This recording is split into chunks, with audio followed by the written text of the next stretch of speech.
Assalamualaikum warahmatullahi wabarakatuh. Perkenalkan, nama saya Resudinda Triani dengan NPM 1005000 Saya dari Prodi Psikologi, Fakultas Psikologi.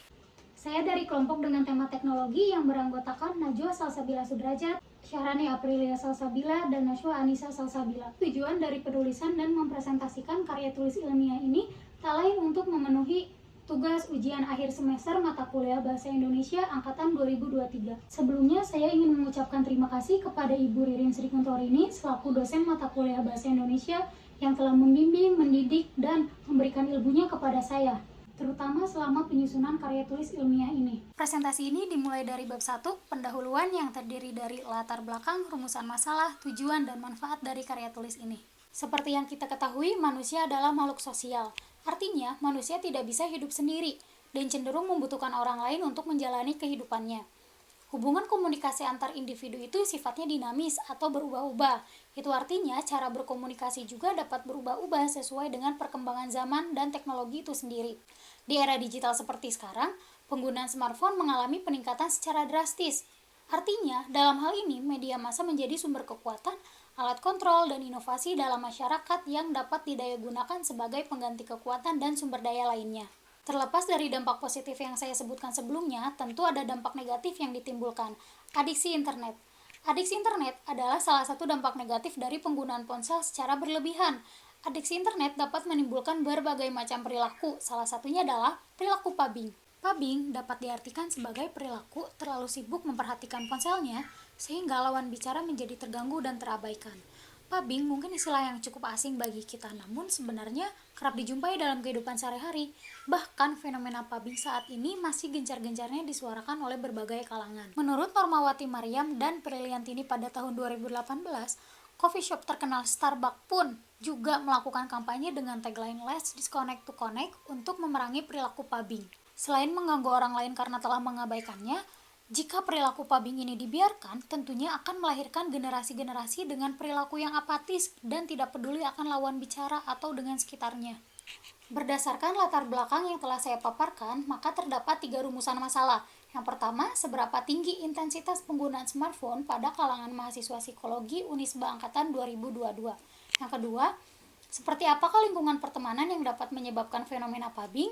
Yang ketiga, seberapa besar pengaruh fenomena pubbing terhadap kualitas pertemanan? Adapun tujuan dari penelitian ini tentunya untuk menjawab semua rumusan masalah yang telah saya sebutkan sebelumnya. Selanjutnya, untuk saya pribadi sebagai penulis, manfaat dari penelitian ini tentunya menjadi terjawabnya semua rumusan masalah.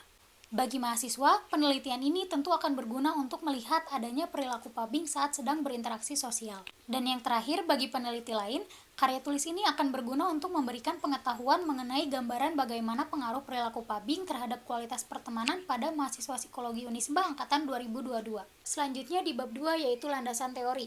Pada bab ini saya akan menjelaskan beberapa pengertian dari keyword yang ada di karya tulis ini. Berurutan dengan judul, saya akan mulai dari pengaruh. Menurut Surahmat pada tahun 2012, pengaruh adalah kekuatan yang muncul dari suatu benda atau orang dan juga gejala alam yang dapat memberikan perubahan yang dapat membentuk kepercayaan atau perubahan. Selanjutnya pubbing. Kata pubbing berasal dari kata phone yang artinya ponsel dan snubbing yang artinya acuh. Maka pubbing adalah kondisi di mana seseorang menyakiti lawan bicara dengan mengacuhkan atau mengabaikan orang lain di sekitarnya. Dengan kata lain, pubbing dapat ditemukan saat orang tersebut adiksi terhadap smartphone, karena ia banyak menghabiskan waktu untuk mengakses internet, maka dia hanya memiliki sedikit waktu untuk berkomunikasi dengan orang lain secara nyata. Selanjutnya definisi dari kualitas pertemanan. Menurut Bern pada tahun 2002, bahwa kualitas pertemanan adalah tingginya tingkat perilaku tolong-menolong, keakraban, dan perilaku positif lainnya, serta rendahnya tingkat konflik, persaingan, dan bentuk perilaku negatif lainnya. Mahasiswa berasal dari 2 suku kata, yaitu maha dan siswa. Maha artinya ter, dan siswa artinya pelajar. Jadi, mahasiswa artinya terpelajar. Maksudnya bahwa seorang mahasiswa dinilai memiliki tingkat intelektualitas yang tinggi, kecerdasan dalam berpikir, dan kerencanaan dalam bertindak. Pada bab 3, saya akan menjelaskan analisis dan pembahasan dari karya tulis saya. Sebelumnya, saya akan memaparkan beberapa fenomena yang masih berkaitan dengan pembahasan saya. Ada 2 artikel yang saya temukan, yang pertama itu berjudul Pubbing, Fenomena Sosial yang Merusak Hubungan. Pada artikel ini, Nanik Yuli Widyastuti selaku narasumber mengatakan bahwa Pubbing mengganggu seseorang untuk benar-benar hadir dan terlibat dengan orang-orang di sekitarnya. Kita mungkin hadir secara fisik di hadapan orang lain, namun dengan perhatian yang sepenuhnya teralihkan. Sayangnya, peralihan perhatian ini dilakukan dengan sengaja. Artikel yang kedua berjudul Perilaku Pubbing pada Mahasiswa Generasi Z. Di sini disebutkan bahwa pada umumnya seorang pubber memiliki 4 ciri. Apa itu pubber? Pubber adalah seorang yang melakukan pubbing. Nah, memiliki 4 ciri. Yang pertama, nomofobia. Mereka tidak bisa jauh dari gadgetnya. Yang kedua, adanya interpersonal konflik. Mereka berkonflik dengan orang lain karena penggunaan gadget. Yang ketiga, self-isolation. Pubbing ini dilakukan sebagai upaya melarikan diri dari orang lain atau aktivitas tertentu. Dan yang terakhir, problem acknowledgement, atau seorang pubber itu sebenarnya sadar bahwa perilakunya itu salah dan merugikan, tapi tetap dilakukan. Selanjutnya, pada subbab analisis data, metode penelitian yang digunakan dalam karya tulis ini menggunakan pendekatan kuantitatif, di mana proses pengambilan data lapangan dilakukan dengan menggunakan kuesioner online yang disebarkan kepada 100 mahasiswa psikologi Unisba angkatan 2022. Penelitian ini dilakukan pada bulan Desember tahun 2022. Pengambilan data dilakukan di Universitas Islam Bandung. Pada penyajian kuesioner di bagian awalnya, penulis menyajikan beberapa pertanyaan yang bertujuan untuk mendapatkan data identitas responden. Data ini dimaksudkan untuk mengidentifikasi responden berdasarkan jenis kelamin dan rentang usianya. Dapat terlihat dari diagram yang saya tampilkan, terdapat 22 responden berjenis kelamin laki-laki dan 78 responden berjenis kelamin perempuan. Dengan demikian, responden tertinggi pada penelitian ini adalah berjenis kelamin perempuan. Terlihat bahwa responden memiliki rentang usia dari 17 tahun sampai 20 tahun, di mana masuk ke dalam kategori generasi Z. Dalam penelitian ini didominasi oleh kelahiran 2004 dengan usia 18 tahun sebanyak 40 responden. Dengan demikian, responden tertinggi pada penelitian ini berumur 18 tahun. Pada bagian kedua kuesioner, penulis menyajikan beberapa pertanyaan yang bertujuan untuk mendapatkan bahan analisis karya tulis. Data ini dimaksudkan guna mencari jawaban berdasarkan rumusan masalah pada bab awal. Pada kuesioner 1, sebanyak 31 responden memilih netral. Dengan demikian terlihat bahwa responden kesulitan untuk menentukan bahwa dirinya terobsesi atau tidak terhadap ponsel. Pada kuesioner 2, sebanyak 46 responden setuju bahwa responden merasa cemas saat ponselnya tidak berada di dekatnya. Dengan demikian, terlihat bahwa keberadaan ponsel memiliki pengaruh yang cukup besar untuk memberikan rasa tenang kepada responden. Pada kuesioner 3, sebanyak 48 responden setuju bahwa responden meletakkan ponsel di tempat yang dapat dilihatnya. Dengan demikian, terlihat bahwa keberadaan ponsel memiliki pengaruh yang cukup besar untuk memberikan rasa tenang dan aman pada responden. Pada kuesioner 4, sebanyak 46 responden setuju bahwa responden merasa hanya menggunakan ponsel beberapa menit saja. Dengan demikian, terlihat bahwa responden cenderung menggunakan ponsel lebih lama dari perkiraan. Pada kuesioner 5, sebanyak 46 responden setuju bahwa responden akan merasa ketinggalan informasi jika tidak memeriksa ponsel secara berkala. Dengan demikian, terlihat bahwa frekuensi pemeriksaan ponsel yang tinggi memiliki pengaruh yang cukup besar untuk memuaskan rasa penasaran responden terhadap informasi terbaru. Pada kuesioner ke-6, sebanyak 35 responden setuju bahwa responden merasa kembali bersemangat ketika sudah puas bermain ponsel. Dengan demikian, terlihat bahwa intensitas penggunaan ponsel memiliki pengaruh yang cukup besar untuk mengembalikan rasa semangat pada responden. Pada kuesioner 7, sebanyak 43 responden kurang setuju bahwa responden lebih suka memainkan ponsel daripada berbicara dengan orang lain. Dengan demikian, terlihat bahwa responden sebenarnya lebih memilih untuk berinteraksi dengan lawan bicara daripada bermain ponsel. Pada kuesioner ke-8, sebanyak 37 responden kurang setuju bahwa cara responden menghilangkan rasa bosan yaitu dengan memainkan ponsel dan mengabaikan orang lain. Dengan demikian, terlihat bahwa responden sebenarnya lebih memilih untuk berbicara dengan lawan bicara daripada bermain ponsel. Pada kuesioner 9, sebanyak 36 responden setuju bahwa responden sering merasa diabaikan oleh orang lain. Karena itu responden memainkan ponsel. Dengan demikian, terlihat bahwa penggunaan ponsel dapat dijadikan sebagai pengalihan akibat dari perasaan diabaikan. Pada kuesioner 10, sebanyak 46 responden setuju bahwa responden sadar akan terlewatnya momen kebersamaan dengan orang lain karena responden terlalu sibuk menggunakan ponsel. Dengan demikian, terlihat bahwa penggunaan smartphone secara berlebihan dapat mengakibatkan rusaknya suatu hubungan karena tidak memanfaatkan momen kebersamaan yang ada. Pada kuesioner ke-11, sebanyak 39 responden kurang setuju bahwa responden tidak terlibat konflik walau tetap bermain ponsel saat sedang bersama dengan orang lain. Dengan demikian, dapat disimpulkan bahwa kebanyakan responden tidak mempermasalahkan orang lain yang sedang bermain ponsel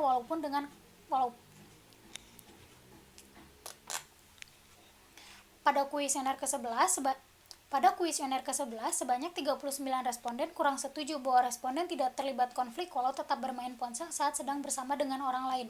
Dengan demikian, dapat disimpulkan bahwa kebanyakan responden tidak mempermasalahkan orang lain yang bermain ponsel walaupun sedang bersama.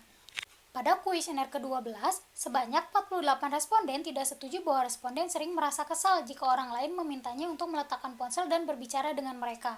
Dengan demikian, terlihat bahwa responden masih mengetahui etika saat sedang berbicara dengan orang lain, dengan tidak marah saat ditegur untuk meletakkan ponselnya. Pada kuesioner ke-13, sebanyak 51 responden tidak setuju bahwa responden akan tetap menggunakan ponsel meskipun sadar orang lain akan kesal. Dengan demikian, terlihat bahwa responden sebenarnya peka dengan keadaan di sekitarnya. Pada kuesioner ke-14, sebanyak 46 responden kurang setuju bahwa orang lain mengatakan jika responden berlebihan dalam menggunakan ponsel. Dengan demikian, terlihat bahwa intensitas penggunaan ponsel cenderung tidak disadari oleh diri responden. Kuesioner yang terakhir, ke-15, sebanyak 37 responden kurang setuju bahwa responden sering lupa jika responden sedang bersama dengan orang lain jika sudah fokus pada ponsel. Dengan demikian, terlihat bahwa walaupun sedang menggunakan ponsel, responden tidak lupa dan sadar akan kehadiran orang lain. Adapun pembahasan mengenai pubbing dalam perspektif Islam, di mana seseorang dengan perilaku pubbing memiliki indikasi menyakiti orang lain dengan cara tidak memperhatikan saat diajak berkomunikasi. Mereka yang sibuk dengan ponselnya seringkali berjibaku dengan hal yang maya atau tidak nyata. Jauh-jauh hari, Imam Ghazali telah mengingatkan fenomena buruk ini sebagai akhlak yang tercela. Dalam risalahnya Al-Adab fi ad-Din, beliau menulis adab atau etika berteman yang salah satu diantaranya adalah memperhatikan saat teman sedang bicara. Dalam kitab yang sama, Imam Ghazali menjelaskan, orang yang terhormat harus menghormati dan memuliakan orang-orang yang duduk bersamanya, serta menjambung persaudaraan. Rasulullah Shallallahu Alaihi Wasallam selalu perhatian kepada lawan bicaranya. Hal ini disebutkan dalam hadis riwayat Tirmizi yang artinya, dan Rasulullah tidak pernah memotong pembicaraan orang lain. Untuk itu, secara nyata bahwa pubbing dilarang dalam Islam. Pubbing termasuk ke dalam akhlak yang tercela karena menjadi penyebab putusnya tali pertemanan dan keakraban silaturahmi. Sudah seharusnya sebagai seorang muslim yang baik untuk menjauhi perilaku pubbing ini. Berdasarkan data yang saya dapatkan dari penyebaran kuesioner, maka dalam hasil penelitian, saya akan memaparkan korelasi antara apa yang telah dirumuskan pada bab pendahuluan, bab landasan teori, dan subbab analisis data. Dapat dilihat dari hasil keseluruhan kuesioner, sebanyak 74% responden menyetujui bahwa mereka akan merasa cemas saat ponselnya tidak berada di dekatnya. Rasa cemas muncul karena mereka akan merasa ketinggalan informasi jika tidak memeriksa ponselnya secara berkala. Hal ini didukung oleh setujunya 50% responden bahwa mereka merasa kembali bersemangat ketika terpenuhinya rasa ingin memainkan ponsel. Kemudian, pada bab landasan teori disebutkan oleh Bern pada tahun 2002 bahwa terdapat beberapa indikator dari kualitas pertemanan, diantaranya tingginya perilaku positif dan rendahnya tingkat konflik. Dengan ini, terbukti bahwa intensitas penggunaan ponsel cenderung tidak disadari oleh diri responden. Mereka tetap tidak lupa akan kehadiran orang lain. Karena itu, terlihat bahwa responden sebenarnya peka dengan keadaan di sekitarnya. Fakta lain menyebutkan bahwa seseorang menjadi sangat mudah terpengaruh untuk menggunakan ponsel jika orang-orang di sekitarnya memainkan ponsel juga. Hal ini didukung dengan beberapa responden yang mengatakan bahwa alasan mereka menggunakan ponsel itu karena mereka merasa bosan, yang akhirnya responden memutuskan untuk mengikutinya. Tak hanya itu, 51% responden setuju bahwa alasan lain mereka memainkan ponsel saat sedang bersama dengan orang lain adalah karena mereka merasa diabaikan oleh orang lain. Di sisi lain, sebanyak 66% responden menyatakan bahwa mereka tidak pernah terlibat konflik dengan orang lain karena lawan bicara memainkan ponsel saat sedang bersama. Adapun kebanyakan responden juga sadar bahwa penggunaan smartphone secara berlebihan dapat mengakibatkan rusaknya suatu hubungan karena tidak memanfaatkan momen kebersamaan yang ada. Tak hanya itu, 63% responden juga lebih memilih untuk berbicara dengan lawan bicara daripada bermain ponsel. Berdasarkan hasil analisis pada bab 3, maka rumusan-rumusan masalah pada bab 1 dapat terjawab di bab 4 pada kesimpulan ini. Yang pertama, ternyata intensitas penggunaan smartphone di kalangan mahasiswa psikologi Unisba angkatan 2022 dapat dikatakan cukup tinggi. Hal ini dapat dibuktikan dengan banyaknya responden yang merasa ketinggalan banyak informasi jika tidak memeriksa ponsel secara berkala, dan intensitas penggunaan ponsel yang cenderung tidak disadari oleh pengguna. Yang kedua, lingkungan yang tidak dapat menghargai keberadaan orang lain akan cenderung menyebabkan fenomena pubbing, di mana orang tersebut akan lebih memilih untuk memainkan ponselnya karena merasa diabaikan oleh orang lain. Yang ketiga, ternyata Perilaku pubbing memiliki pengaruh yang sebanding terhadap kualitas pertemanan. Perlu digarisbawahi bahwa pubbing memang memiliki pengaruh terhadap kualitas pertemanan. Karena perilaku pubbing selalu dihubungkan dengan tingginya intensitas penggunaan smartphone, maka maksud sebanding di sini adalah semakin lama seseorang menggunakan ponselnya dalam suatu pertemuan, maka akan semakin tinggi juga kemungkinan rusaknya kualitas pertemanan. Adapun dua saran yang ingin saya sampaikan. Yang pertama, mahasiswa sebagai pengguna smartphone yang aktif diharapkan mampu mengontrol penggunaan dalam kesehariannya, terutama saat berkomunikasi dengan orang lain, agar tidak timbul perilaku pubbing yang dapat merugikan diri sendiri maupun orang lain. Terutama saat berkomunikasi dengan orang lain, agar tidak timbul perilaku pubbing yang dapat merugikan diri sendiri maupun orang lain. Yang kedua, penulis lain diharapkan mampu melakukan penelitian dengan kategori-kategori yang lebih bervariasi dan lebih spesifik, serta menambah variabel lain. Selain itu, penulis selanjutnya diharapkan mampu memberikan kegiatan intervensi yang lebih baik untuk mengurangi perilaku pubbing.